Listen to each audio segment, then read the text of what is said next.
Greetings, folks. Welcome back to Verse by Shape. This is David, versebyshape.com. Link in the description of the website. Check it out. Maybe you'll find something that you like there or interested in. And I'm going to try and be as short with this video as I can. I'm just going to be talking a little bit more about the last video that I made.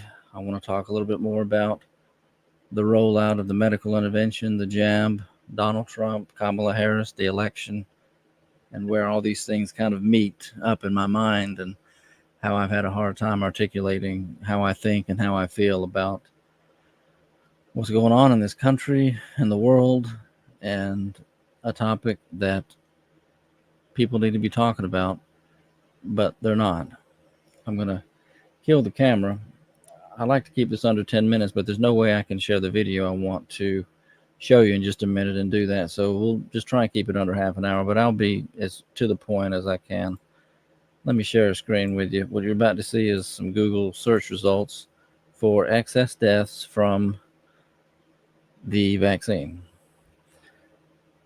And you know what vaccine I'm talking about. I don't know if saying the C word is going to get this video too bamboozled or what. Anyways, you can see all these search results. Here's high numbers of excess deaths in countries with blah, blah, blah. This is from europol.europa.eu. But this is the article right here I want to read just to get us started in what I'm talking about in this video. High excess death rates in the West for 3 years running. This is bmj.com. High excess death rates in the West for 3 years running since start of pandemic. High excess death rates in the West for 3 years running since start of pandemic, despite containment and COVID-19 jabs, quote, serious cause for concern, end quote, say researchers. Excess death rates have remained high in the West for 3 years running since the start of the COVID-19 pandemic, finds a data analysis of 47 countries published in the open access journal BMJ Public Health. This is despite the implementation of various containment measures and the availability of COVID-19 vaccines, giving rise to serious cause for concern, say the researchers who call on governments and policymakers to thoroughly investigate the underlying causes. The researchers wanted to gauge the effectiveness of the response to the health crisis posed by the COVID-19 pandemic as reflected in excess deaths. These refer to the numbers of people who died from any cause above and beyond what would normally be expected for any given week/month between January 2020 and December 2022 in 47 countries in Europe, North America, Australia, and New Zealand. The researchers applied a statistical method called Kolinsky and Kobek's estimate model. This uses historical death data in a particular country from 2015 until 2019 and accounts for seasonal variation and annual trends in death due to changes in population structure. The total number of excess deaths in the countries included in the analysis was 3,098,456. Excess deaths were reported by 41 countries, 87% in 2020, by 42, 89% in 2021, and by 43, 91% in 2022. In 2020, the year in which the COVID-19 pandemic started, and containment measures such as lockdowns, social distancing, school closures, and quarantines were implemented, 1,033,122 excess deaths, 11.5% higher than expected, were recorded. In 2021, the year in which both COVID-19 containment measures and COVID-19 vaccines were used to curb SARS-CoV-2 virus spread and infection, a total of 1,256,942 excess deaths, just under 14% higher than expected, were reported. And in 2022, the year in which most containment measures were lifted, but COVID-19 vaccines were continued, preliminary data indicate that 808,392 excess deaths were recorded. Greenland was the only country out of the 47 reporting no excess deaths between 2020 and 2022. Among the others, the percentage differ between the reported and projected number of deaths was highest in 13 countries, 28% during 20 and 21, 46% during 21, and then 12, 26 during 2022. The percentage difference between the documented and projected number of deaths was highest in 28% of countries during 2020, in 46% during 2021, and in 26% during 2022. It's not clear how many of these excess deaths reflect the impact of COVID-19 infection or the indirect effects of containment measures and vaccination programs, say the researchers. While it's likely that the indirect effects of containment measures did not change the scale and nature of disease for numerous causes of death following the pandemic, those caused by restricted healthcare use and socioeconomic upheaval are difficult to prove, they add. The researchers acknowledge various limitations to their findings, including the incompleteness of some data, particularly for 2022, because it can take months or even years before a death is registered in certain countries, they explain. And the way in which these data are compiled differs among nations, highlight the researchers, who also point out that the data they used provided no detailed stratification of key characteristics such as age or sex. Nevertheless, they conclude excess mortality has remained high in the West for more than 3 consecutive years, despite the implementation of COVID-19 containment measures and COVID-19 vaccines. This is unprecedented and raises serious concerns. Government leaders and policymakers need to thoroughly investigate underlying causes of persistent excess mortality and evaluate their health crisis policies. End quote. Amen and amen on that very last statement right there. Now, this is from earlier this year, April 6, 2024. And now, what I'd like to do is take you back to a video that I actually streamed on the Rumble channel when I was trying to spread the word about what Dr. Cochran over in the UK is saying about the fallout of the jab and basically a lot of, well, health information, public health concerns, and what to do, what you need to know, all kind of helpful things that Dr. Campbell talks about on his channel, but in particular, over the past 3 or 4 years, his concerns about injuries from the jab, possibly including himself, since he admits he was an advocate for the jab. He took the jab, and now he's wanting to stay on top and be as informed as he can as a retired doctor, and continue to educate as many people about what might be going on as possible. So let me share that screen with you now. And what we'll do is, whoops,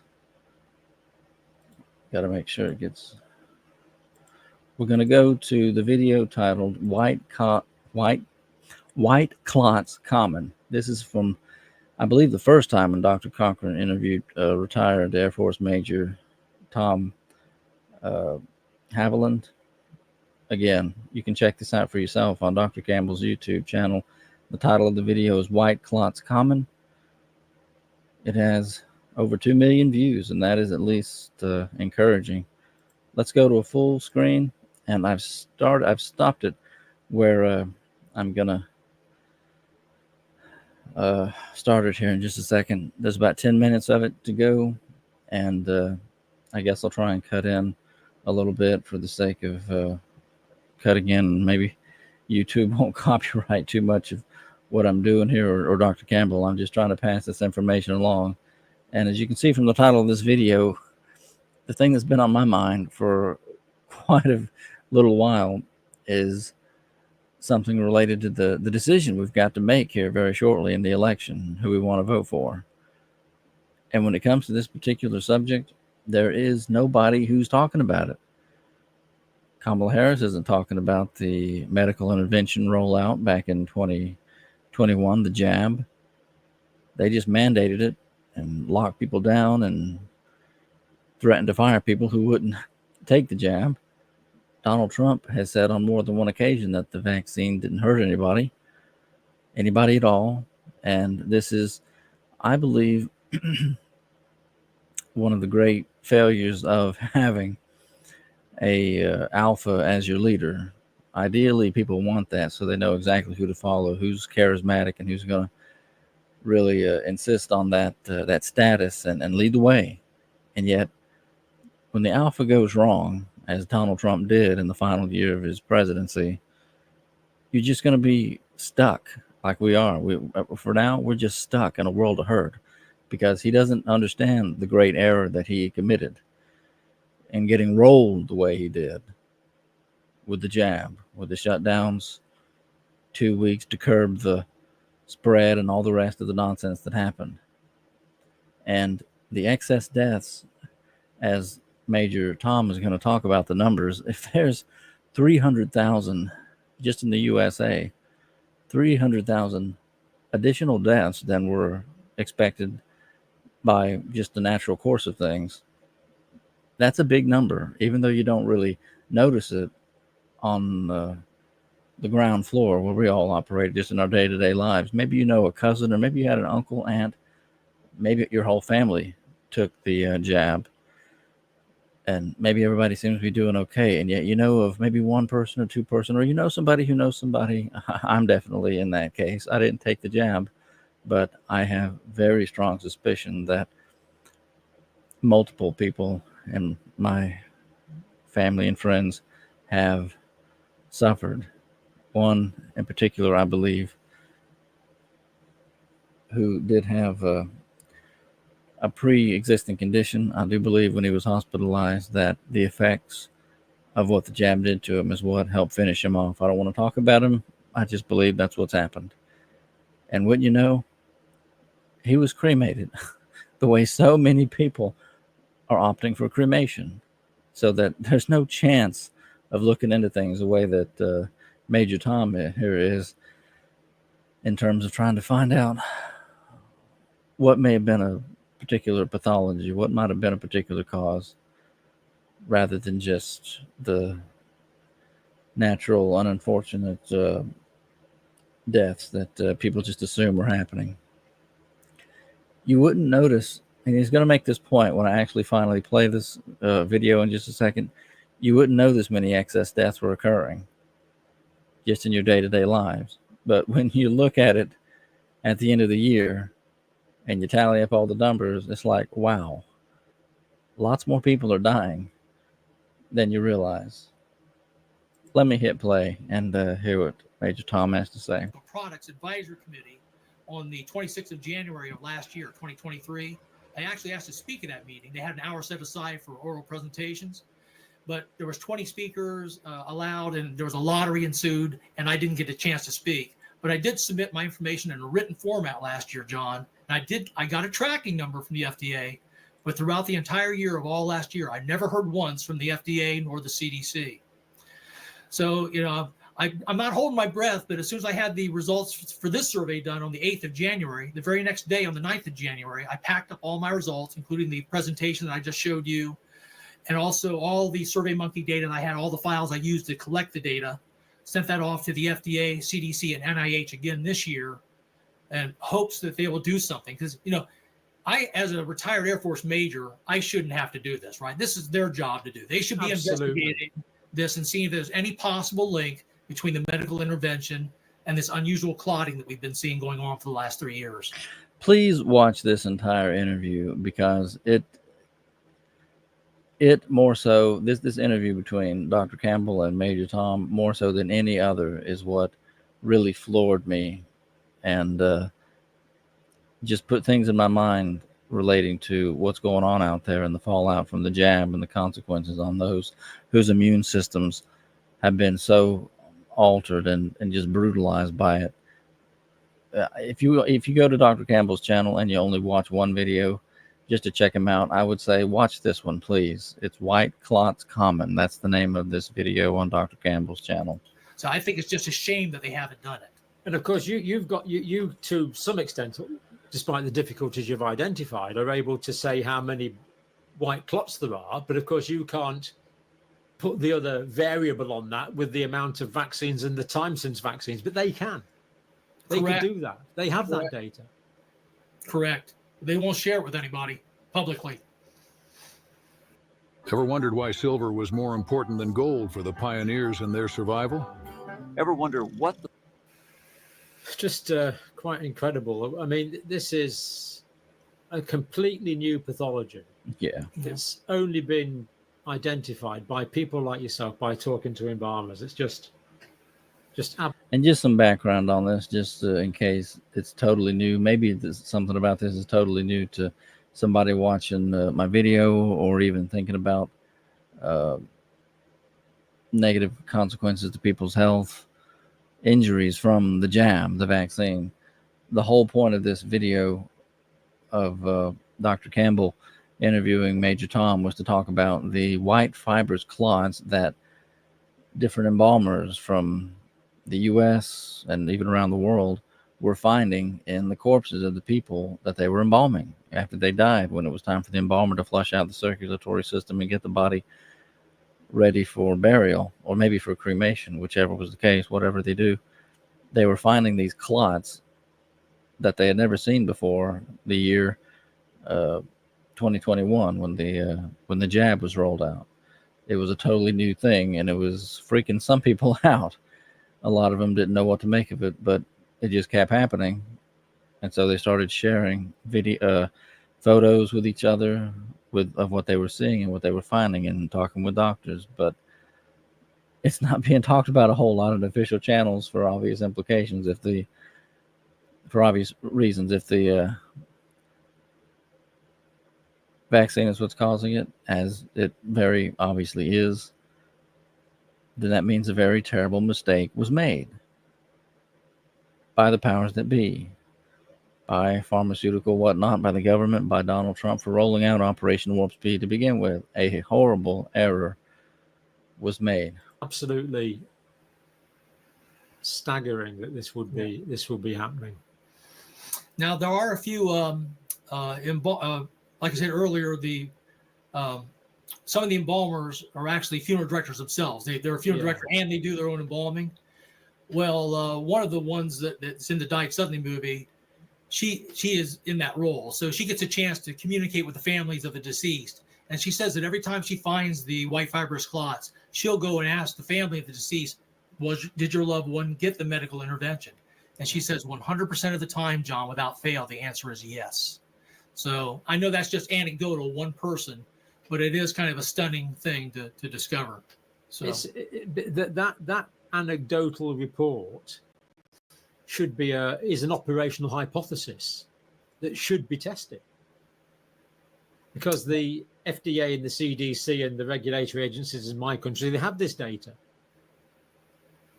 And not only are they not analyzing it themselves, they won't let anyone else analyze it for them.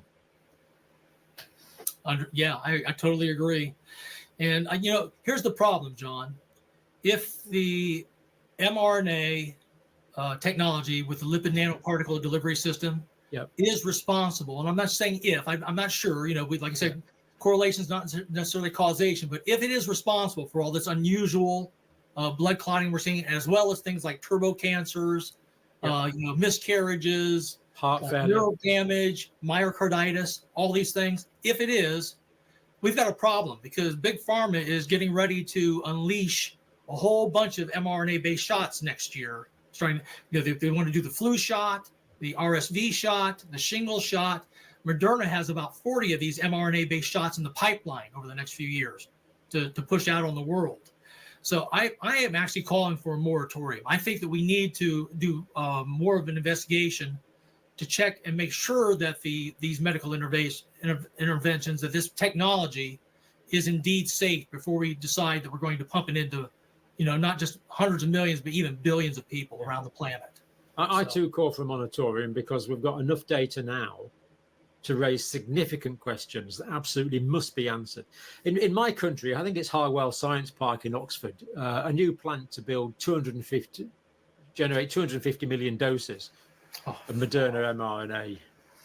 And people a year. They may ask, okay, we talked about 10% excess. Here we go. We finally get to the point I wanted to make here. Mortality earlier on. People say, well, I'm not seeing that 10% excess mortality. Well, it's actually subtle at the individual level. Here in America, we're a country of 300 million people, and about 3 million of us died every year before the pandemic. Well, if we've had about 10% excess mortality the last 3 years. Yep. So 10% of 3 million people dying is an extra 300,000 people dying per year. That's 300,000 extra people dying a year. But excess mortality to the individual means instead of you seeing 10 people dying this year, you see 11 people die this year. That's 10% excess mortality, right? Yep. 11 versus 10. That's right. Are you really going to notice 11 people dying this year versus 10 dying last year? Nope. Probably not, right? So that's why it's so subtle at the individual level. But when you aggregate it up to large populations, it becomes staggering numbers, like 300,000 extra Americans dying every year. That's what's going on. The other thing that I get, thousands of messages, literally thousands, people dying at times when you wouldn't expect them to die, young people dying, middle-aged and older people who are perfectly fit, no pathology at all. And Mr. Richard Hirschman talked to me. Yeah, Richard Hirschman talked to me the other day on the phone, and unfortunately, he had to embalm a young, out of the respect for the family, I won't say the exact age, but it was a girl in her teenage years, and she was riddled with the clots, John. And then he had a 31-year-old, I think, a few days after that. So it's heartbreaking, and you can understand what the embalmers are going through. There's a lot of psychological damage going on here because they're seeing this horrific phenomenon happening, and a lot of them feel like they cannot speak out. They don't want to damage the reputation of their funeral homes. They don't want to put their own careers in danger. They see, like I said, doctors getting their licenses pulled and their certifications taken away, so they don't want to rock the boat. But yet there's something horrific going on. It's absolutely cast iron evidence. These photographs that we've shown. It is horrific.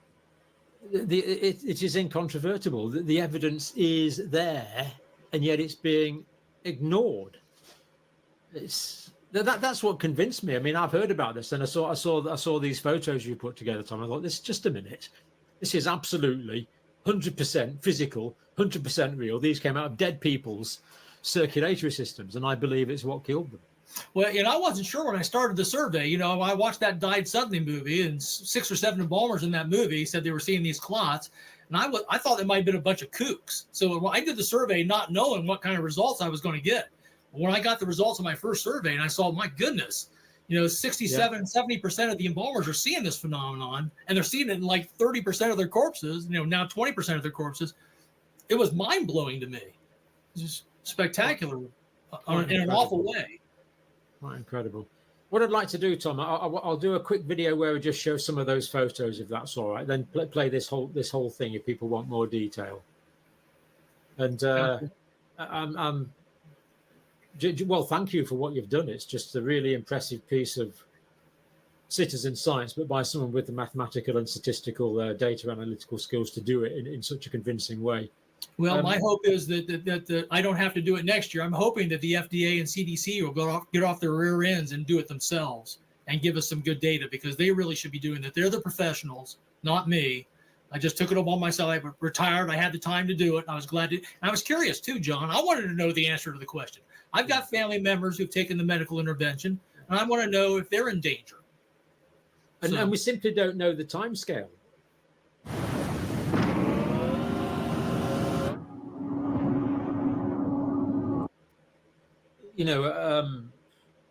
We've got some small intimation that the numbers have gone down in 2023 when there was less boosters, but we simply don't know. Are these things forming over days, weeks, months, years? Yeah. More research needs to be done. Like I said, the embalmers are speculating maybe 6 to 12 months in order for these things to grow large enough to stroke you out or give you a heart attack. But that's based upon the data we've collected, and that's not for sure yet. So, I mean, that means if we've had a booster campaign in autumn in the UK, we can look forward to more of these things throughout 2024. Well, the data would seem to indicate that, John, unfortunately. We hope not, but I'm pleased that people like you are keeping a close eye on it, Tom, and keep us informed. Well, what's your next step? Just continue to go. Thank you so much for giving me the platform to. And I'm hoping that people like Russell Brand, who I know follows you, and people like Joe Rogan, maybe even Tucker Carlson, will see our interview together and get on their platforms as well. Joe, Tucker, get Tom on. This matters. Mainstream media is not going to do this. Yeah. We need to get this out there. This is people's lives. This is, people sometimes tell me off, Tom, for being a bit frivolous about things, but I'm not. This is, I couldn't feel stronger about this. And this is a phenomenon. It's a little bit different than myocarditis or tinnitus or the other, because Here we go. you can see the evidence right here. It exists, and when people see it, a picture is worth 1,000 words. Yep. And is that in your hand there from one person? Do we know, Tom? Yes, that was taken out of one corpse by Richard Hirschman. Correct. Major, thank you. My pleasure, John. And let's talk again soon. Will do. Thank you. So just outstanding volunteer service that the retired major is doing there. And let me try and keep this under half an hour. I really appreciated when he talked about the psychological damage being done to some people, because if you're one of these embalmers who encounters a corpse, a cadaver, and they do whatever they do to flush out the system, and you find a bunch of these things you've never seen before, and you're not allowed to talk about it with anybody. Well, I wonder what they're going through in terms of, well, the person's dead. That's why I'm dealing with them. They're dead. And so it's like compounding cynicism with the whole process. It's like, well, I wonder if someone else might die. And that's what they're trying to get the word out about as best they can, but nobody in power is listening. And this is the big problem that I've had in the lead up to this presidential election, because Donald Trump never speaks about this at all. I don't know if he's just out of it, being like 80 years old now, or if it's being kept from him. It doesn't matter to me, because he was the one who spearheaded Operation Warp Speed. He's the one who made this stuff possible. He's the one who invited people to come and take this poison. And so there you've got 300,000 excess deaths per year times 4. I'm no mathematician, but I think that's over 1 million. It's like 1,200,000. Let's say less than half of them would have been willing to vote for Trump in the election. But they can't, because they're now deceased. They're all jabbed up and expired. So I guess if Trump loses, and that's if, he better not lose by less than 1 million or 500,000 votes, because it'll be his own fault for killing his voters. At least that's how I'm looking at it. It's horrible. And if anybody can help me, write something in the comments, show me the light, or show me where I'm going wrong with this. Show me something other than just the bromides and platitudes that I've been hearing from people who don't want to speak to this directly. I used to have this one thing I wanted Trump to do: speak to this and admit a mistake was made, but he can't do that because he's Trump, and he can't admit that he made a mistake, much less a mistake that's killed and maimed lots and lots of people. So I don't know where I'm supposed to go with this from here, folks. I'm just kind of stuck, tired of thinking about this. And sometimes I didn't even take the shot. And sometimes I've started to think, do you give a care more about this than other people do who took the shot? I don't know that that's the case, but why aren't people talking about this in the way that they need to be talking about this is what has really bothered me. But I'm tired of letting it bother me. I'm gonna have to move on. I'm gonna devote a couple more streams over on the Rumble channel, Verse by Shape on Rumble, if you want to join me. Usually I stream on the weekend sometime. I've been doing these streams where I'm trying to highlight these videos of people, mostly on YouTube, who have actually talked about their injuries. I think that's a very worthwhile thing to do, and I'm going to definitely do that a couple more times. But after that, I just don't know. The election's coming up in less than 2 weeks, and neither one of the major candidates is even talking about what I want them to do They're not addressing this issue at all. And what I wanted Trump to do, and I started to say this a second ago, was the very thing that the major said in that video, and Dr. Campbell said, a moratorium needs to be called. No more mRNA based gene therapy vaccine technology, nanotechnology, no more mRNA vaccines until this thing has been thoroughly tested and researched the way vaccines traditionally were for years and years before they were actually given to people. But the whole thing about warp speed was about getting to some kind of product snappy, real quick, and that's just no way to go about doing things. And it's a very hard lesson for so many people to learn. I'm glad, or maybe I just should say I'm blessed by God to have never lost my distrust. And so I didn't take the junk. Got enough issues with my health as it is. But yeah, tell me what you think. Looking forward to your comments, folks. And thank you so much for listening to me. And until next time, take care. Keep on keeping on.